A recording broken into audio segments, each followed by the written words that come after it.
सखी सावली काव्यांजली का करती काय तू? कारण त्यांना अंजलीचं कधीही भलं झालेलं बघावलेलं नाहीये.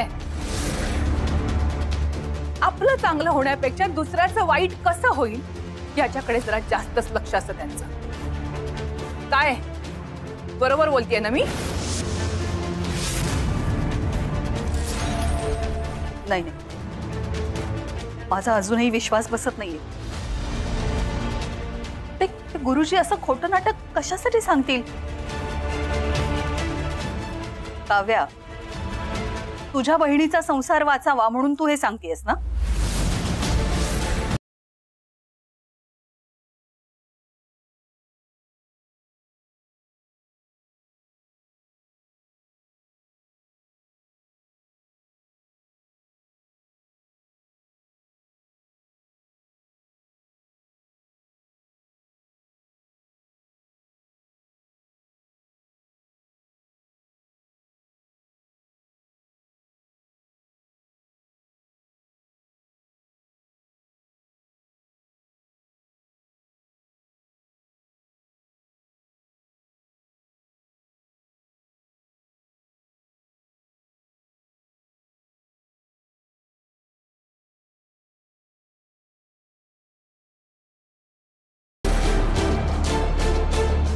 गुरुजी आत या.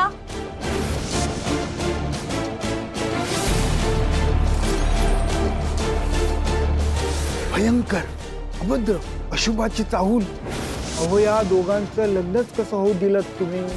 36 काय 3 गुणही जुळत नाही या दोघांचे.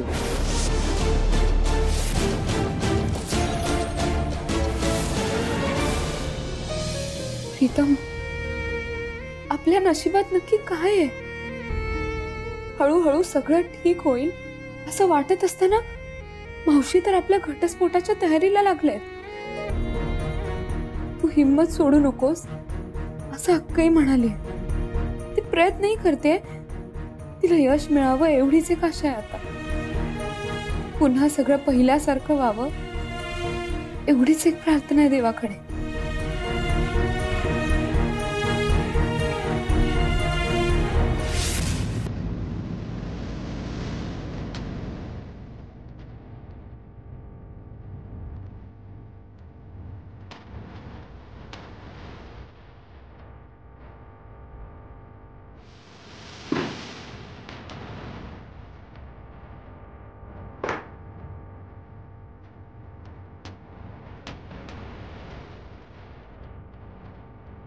सॉरी भाऊजी, तुम्ही आराम करा, मी जाते बाहेर.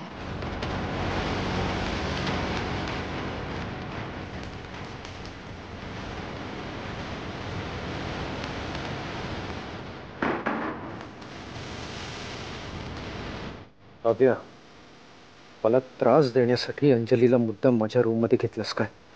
आता बघ, शेर असलीस तर मी सुद्धा सवा शेर आहे.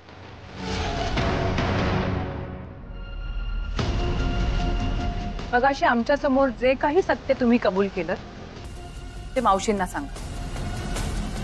बोला.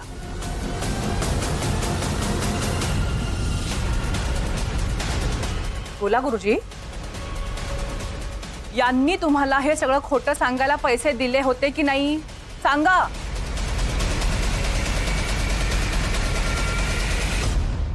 बोला गुरुजी, हे सत्य आहे, बोला. हे बघा, हे सांगण्याशिवाय तुम्हाला काही पर्याय नाहीये दुसरा. तुमच्या सगळ्या चुका कबूल करा. कसल्या चुका? कसलं सत्य? मी काहीच खोटं बोललेलो नाहीये.